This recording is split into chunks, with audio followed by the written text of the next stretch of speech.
नमस्कार। उत्तराखंड एक्सप्रेस के इस वक्त के बुलेटिन के साथ मैं हूं अनुपम। प्रदेश की हर छोटी बड़ी खबरों को लेकर के सबसे पहले बात स्वतंत्रता दिवस की तैयारियों की। देहरादून में इस बार स्वतंत्रता दिवस का आयोजन पुलिस लाइन कैंपस में होगा। पुलिस लाइन में इसे लेकर तैयारी की जा रही है। परेड ग्राउंड में स्मार्ट सिटी प्रोजेक्ट के काम पूरा नहीं होने पाने के चलते इस बार भी मुख्य आयोजन परेड ग्राउंड में नहीं हो पा रहा है। जिलाधिकारी देहरादून ने बताया कि कोविड प्रोटोकॉल के चलते कार्यक्रम स्थल में आने के लिए ई पास जारी किए जाएंगे। साथ ही सोशल डिस्टेंसिंग के साथ ही कार्यक्रम को करवाया जाएगा।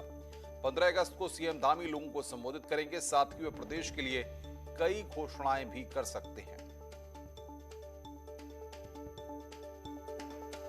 तो 15 अगस्त की तैयारी है। सीएम धामी जनता को संबोधित करेंगे। प्रदेश के लिए कई घोषणाएं यहां पर सीएम धामी कर सकते हैं। स्वतंत्रता दिवस की तैयारियां तेज हैं। कार्यक्रम को भव्य करने के लिए बड़े स्तर पर प्रयास किए गए हैं। सोशल डिस्टेंसिंग का वहां पर ख्याल रखा जाएगा। पुलिस लाइन में इस बार कार्यक्रम का आयोजन होगा। स्वतंत्रता संग्राम सेनानी हैं और उनके जो आश्रित हैं उनको प्रशासन की टीम डायरेक्टली जाके उनके घर में उनको पुरस्कृत करेगा। और बाकी जो माननीय मुख्यमंत्री जी के कर कमलों से जो पुरस्कृत होंगे उनका जो है हम लोग रैपिड एंटीजन टेस्ट या RT-PCR करवाएंगे। तो प्रदेश के लिए कई घोषणाएं सीएम धामी इस मौके पर कर सकते हैं। 15 अगस्त की तैयारियां युद्ध स्तर पर की जा रही हैं। पुलिस लाइन में आपको बता दें कि इंतजामात किए गए हैं और पुलिस लाइन में ही इस बार मुख्य आयोजन होगा। सीएम धामी जनता को संबोधित करेंगे। ये बड़ी खबर इस वक्त की। प्रदेश के लिए कई घोषणाएं सीएम धामी यहां पर कर सकते हैं।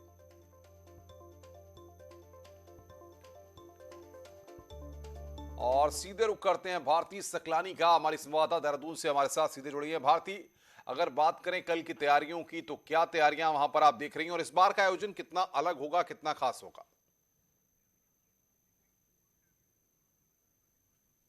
देखिए, 75वां आज़ादी हम लोग मनाने जा रहे हैं कल, और उसके लिए हर बार, पहले तो मैं बता दूं अनुपम की परेड ग्राउंड में कार्यक्रम होता था, लेकिन पिछले साल और इस बार भी पुलिस लाइन में ही ये मुख्य आयोजन हो रहा है। पिछले साल कोविड के चलते और स्मार्ट सिटी का काम जो चल रहा है वो एक बड़ी वजह रही है, और अभी भी स्मार्ट सिटी का काम परेड ग्राउंड में पूरा नहीं हो पाया है, जिस वजह से पुलिस लाइन में ही इस मुख्य आयोजन को रखा जा रहा है। तस्वीरें भी दिखा देती हूं। ये देखिए आप किस तरीके से पुलिस लाइन में यहाँ पर तैयारियां की जा रही हैं। देश की आजादी की 75वीं वर्षगांठ मनाने को लेकर ये तैयारियां यहाँ पर पूरी की जा रही हैं। टेंट लगाए जा रहे हैं, यहाँ पर आप देख सकते हैं। लेकिन सबसे खास जो रहने वाला है अनुपम, वो ये रहेगा मुख्यमंत्री पुष्कर सिंह धामी का संबोधन। 11वें मुख्यमंत्री के तौर पर पहली बार संबोधित करेंगे प्रदेश की जनता को सीएम पुष्कर धामी, और दिल्ली से भी वो आए अभी हाल ही में अनुपम, आपको ध्यान होगा, और वहां पर कई केंद्रीय मंत्रियों से भी उन्होंने मुलाकात की है। ये कहा जा रहा था कि प्रदेश को कई सौगात देने के लिए वहां पर मीटिंग चल रही है, कई योजनाओं का को यहाँ पर इंप्लीमेंट किया जा सके, इसको लेकर कई केंद्रीय मंत्रियों से उन्होंने मुलाकात की है। और कल का दिन बेहद खास होने जा रहा है जब वो प्रदेश की जनता को संबोधित करेंगे और कई घोषणाएं यहाँ पर कर सकते हैं। तो उनका संबोधन एक तरीके से यहाँ पर देखने वाला होने वाला है कि क्या कुछ प्रदेश की जनता को मिलता है। भारती, क्योंकि जाहिर तौर पर चुनावी साल भी है, ऐसे में सबकी निगाहें इस ओर भी होंगी कि जो बड़ी घोषणाएं होती हैं उसमें किस वर्ग का ख्याल रखा जाता है और कितना फोकस इस बार धामी का जो विजन है वो भी कहीं ना कहीं सामने आ सकता है।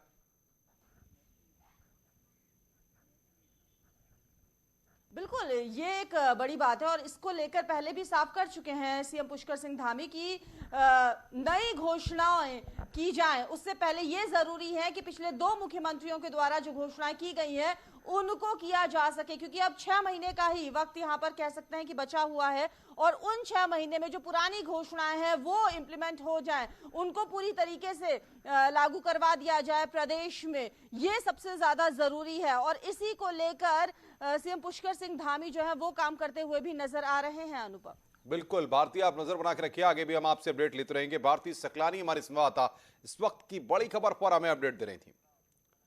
देहरादून से खबर, सीएम का कार्यक्रम है। इंडियन मिलिट्री कॉलेज पहुंचेंगे सीएम। सुबह 11 बजे सीएम धामी वहां पर पहुंचेंगे। वीरता पुरस्कार समारोह में शामिल होंगे। शाम 6 बजे लच्छीवाला नेचर पार्क का उद्घाटन करेंगे सीएम धामी। तो ये सीएम का कार्यक्रम। इस वक्त हम आपको बता रहे हैं इंडियन मिलिट्री कॉलेज पहुंचेंगे सीएम धामी, वहां पर शरीक होंगे सुबह 11 बजे।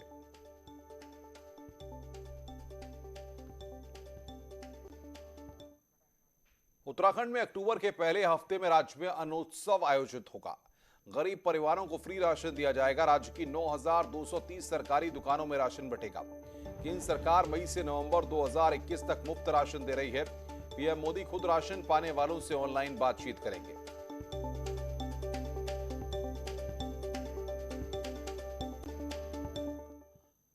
हरिद्वार में मनसा देवी मंदिर ट्रस्ट द्वारा राजाजी नेशनल पार्क की 0.075 हेक्टेयर लैंड जमीन पर अवैध कब्जे की शिकायत पर एक्शन की तैयारी चल रही है। दरअसल मनसा देवी मंदिर जिस पहाड़ी पर स्थित है वो हिस्सा Rajaji national park forest land से लगा हुआ है।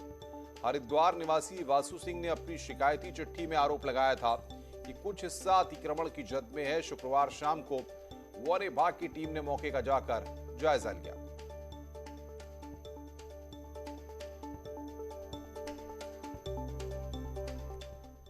राज्य में एक बार फिर से मौसम बदलने वाला है और अगले 3 दिन एक बार फिर से बारिश को लेकर अलर्ट जारी हुआ है। मौसम विज्ञान केंद्र के निदेशक विक्रम सिंह का कहना है कि उत्तराखंड में अगस्त में अभी तक कम बारिश रिकॉर्ड हुई है। अगले 3 दिन का मौसम पूर्वानुमान बताते हुए उन्होंने कहा है कि प्रदेश में कुछ जगह पर तेज बौछार पड़ सकती है। चमोली, पिथौरागढ़, बागेश्वर में भारी बारिश की संभावना जताई गई है। नैनीताल, चंपावत और देहरादून में अगले 2 दिन में बारिश की संभावना जताई गई है। इस मानसून सीजन में उत्तराखंड में अगस्त महीने में अब तक 33% कम बारिश हुई है।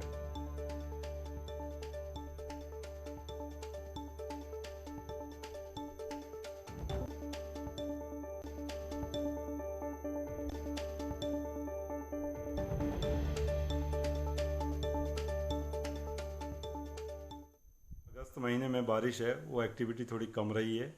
आज की डेट तक अगर बात करें तो ये करीब करीब -33% है, कम है उत्तराखंड में अगस्त की जो वर्षा हमको मिलनी चाहिए थी। तो वो इसमें जो बारिश की एक्टिविटी है वो रहेगी प्रदेश में, हल्की से मध्यम जो है अनेक जगहों तक में 13, 14, 15 में ये मिलेगी।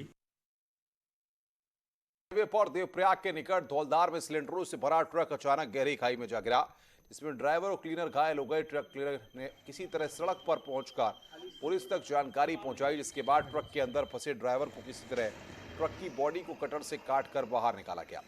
दुर्घटनाग्रस्त ट्रक हरिद्वार से रुद्रप्रयाग जिले के अगस्त्यमुनि जा रहा था और सामने से आ रहे वाहन को बचाने के चक्कर में हादसा हुआ।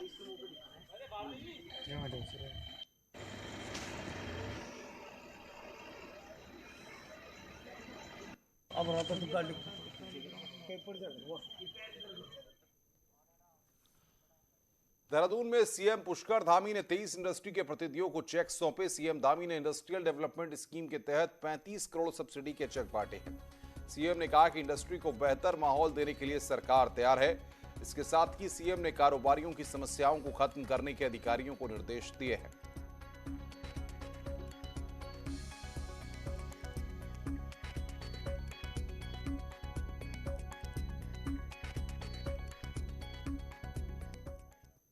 राज्य में सड़कों का हाल सुधरे और काम तेज हो, इसलिए मॉनिटरिंग और मीटिंग खुद मुख्यमंत्री पुष्कर धामी कर रहे हैं। मुख्यमंत्री ने पीडब्ल्यूडी की पहली मीटिंग में साफ निर्देश दिए कि शहर से लेकर बॉर्डर तक टाइम बाउंड क्वालिटी काम होना चाहिए।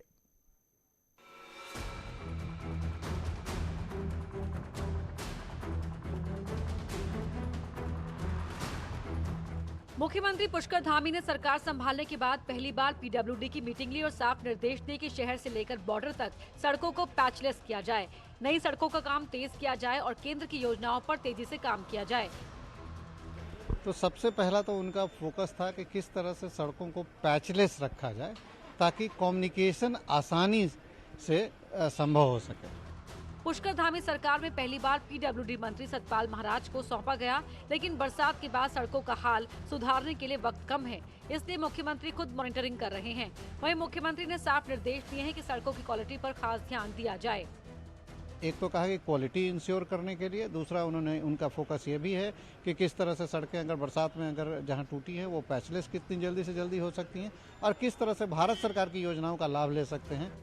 उत्तराखंड में केंद्र सरकार का सबसे बड़ा प्रोजेक्ट ऑल वेदर रोड का है और इसके साथ राज्य की हर सड़क को बेहतर बनाने की कोशिश सरकार की है ताकि 2022 चुनाव में बीजेपी की यात्रा मंगलमय हो सके। न्यूज 18 के लिए देहरादून से दीपांकर भट्ट की रिपोर्ट। भारतीय सेना आजादी के 75वें स्वतंत्रता दिवस को अमृत महोत्सव के रूप में मना रही है। इसके तहत 15 अगस्त को देश की विभिन्न चोटियों पर तिरंगा फहराया जाएगा। जोशीमठ में भी 9 पर्वतीय स्वतंत्र ब्रिगेड के दल को भी हरी झंडी दिखाकर रवाना किया। ये सभी जवान सतोपंथ ग्लेशियर के लिए रवाना हुए, जहां काफी खतरनाक रास्तों को पार करने के लिए पहुंचा जा सकता है। 15 अगस्त को सतोपंथ की चोटी पर जवान तिरंगा फहराएंगे।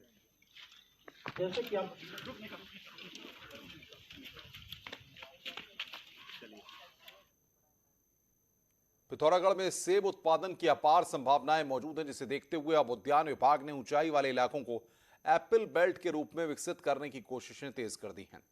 एप्पल बेल्ट को तैयार करने के लिए बाकायदा उत्तरकाशी के सेब उत्पादकों की मदद ली जा रही है।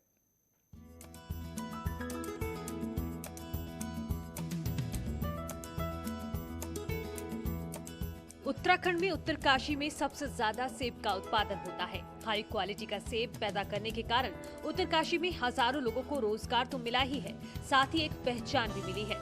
उत्तरकाशी की तर्ज पर अब पिथौरागढ़ को भी एप्पल बेल्ट के रूप में विकसित करने की कवायद तेज हो रही है। पिथौरागढ़ के काश्तकारों को सेब पैदा करने की आधुनिक तकनीक उत्तरकाशी के सेब उत्पादक दे रहे हैं। पिथौरागढ़ का जो क्लाइमेट है, जैसे सेम उत्तरकाशी का है वैसे ही पिथौरागढ़ का है, हिमाचल प्रदेश का भी है। लोगों में जागृति आनी चाहिए। यहाँ पर आपके गाला से लेकर के रॉयल, रेड, रिचर्ड्स और आपके ऑर्गेनिक जो भी है, आड़ू है, पलम है, खुमानी है, हर चीज़ हो सकती है अगर लोग लगाएं तो।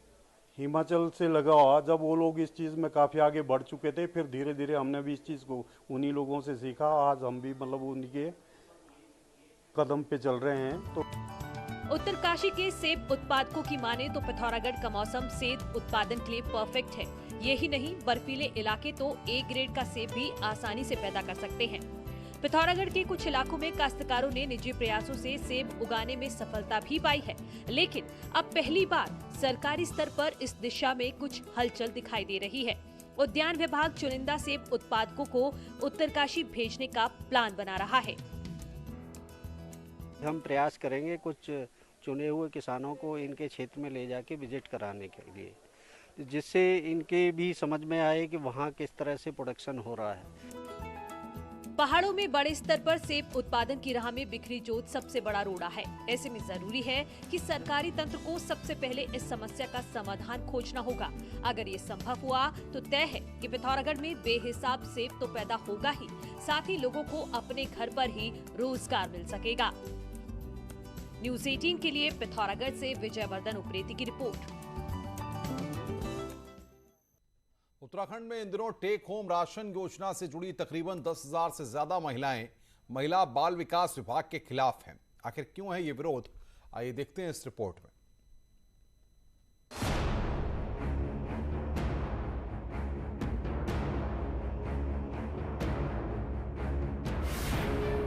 महिला बाल विकास विभाग के जरिए बच्चों, गर्भवती महिलाओं को दिए जाने वाले टेक होम राशन की व्यवस्था के लिए ई टेंडर आमंत्रित किए गए, जिसके बाद 90 से ज्यादा स्वयं सहायता समूह से जुड़ी महिलाएं नाराज हैं। दरअसल टेक होम राशन को लेकर स्वयं सहायता समूह से जुड़ी महिलाएं राशन खरीद, पैकेजिंग और आपूर्ति तक का काम करती हैं। अब उन्हें डर है कि टेंडर के बाद कंपनी और उद्योगपतियों को ये काम मिल जाएगा और उनके रोजगार पर संकट है। अचानक ही सरकार ने ये योजना टेंडर प्रक्रिया इसकी खोल दी है, जिसमें कि एक बहुत बड़े उद्योगपति को ये काम दिया जा रहा है, उसका मशीनीकरण हो रहा है। तो हमारी स्वयं सहायता समूह की बहनों से तो ये काम चला जाएगा, क्योंकि उनको तो पैकिंग का मिलेगा नहीं। जैसे कच्चा माल आता था, हम लोग साफ सफाई करते थे, पैकेजिंग करते थे, लेकिन अब वो तो सब हट जाएगा। तो इससे हमारी बहुत सारी लाखों महिलाएं बेरोजगार हो जाएंगी। हमें कह रहे हैं कि राशन तो जो पैक होके आएगा मशीनीकरण से, वो पैक होके हमारे पास आएगा, ठीक है। हम लोगों को वो डिस्ट्रीब्यूट करना है। हम कैसे डिस्ट्रीब्यूट करेंगे? हमारी 2 महिलाएं। खबरों का सिलसिला लगातार जारी है। फिलहाल इस बुलेटिन में इतना ही। नमस्कार।